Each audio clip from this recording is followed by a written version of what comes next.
Еще один лайфхак, как поставить луки.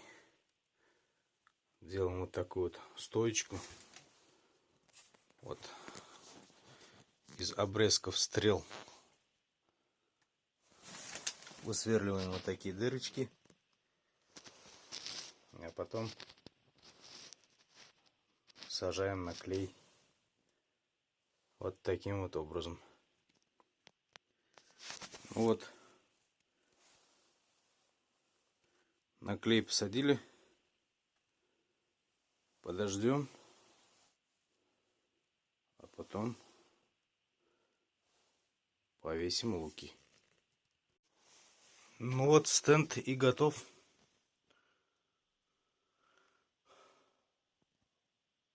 И много места не занимает.